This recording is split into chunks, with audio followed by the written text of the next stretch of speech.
high hopes for young Andy. When Andy is a teenager, his father falls ill. On his deathbed, he makes a final plea to Andy's older brother, John. He said, I have so many thousands of dollars in postal bonds that I have saved. Use it for Andy's college. You know, so my grandfather had this insight that he was going to be something someday because he was different. The family lore proves correct. In 1949, after studying pictorial design, Andy moves to the big city.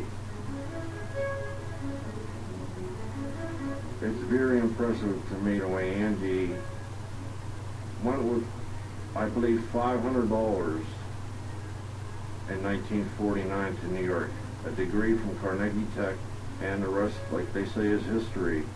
By the end of the 50s, Andy is the most highly regarded and paid commercial artist in New York.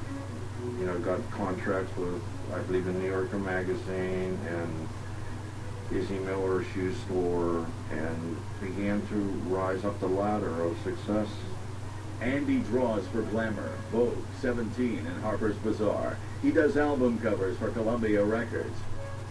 After a popular series of shoe ads runs in the New York Times, Women's Wear Daily calls him the Leonardo da Vinci of Madison Avenue. Then he makes the transition to fine artist. Andy becomes one of the best known and most controversial figures of the 20th century. So he was an icon in this town, and everybody who was anybody either knew him or had a friend who knew him, and they all had opinions about him. Andy's elevated status makes his untimely demise all the more shocking. News of his death soon reaches the factory, the Swish Manhattan studio space Andy's used since 1984. In just a few hours, the factory is reportedly pillaged by hangers-on.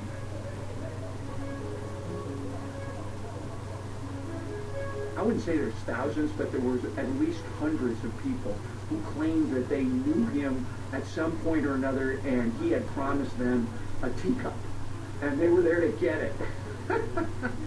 Everybody wanted a piece of Andy Warhol. It's shocking to some, but the race to grab Andy's millions is just getting started. Like anything involving large sums of money, got bloody.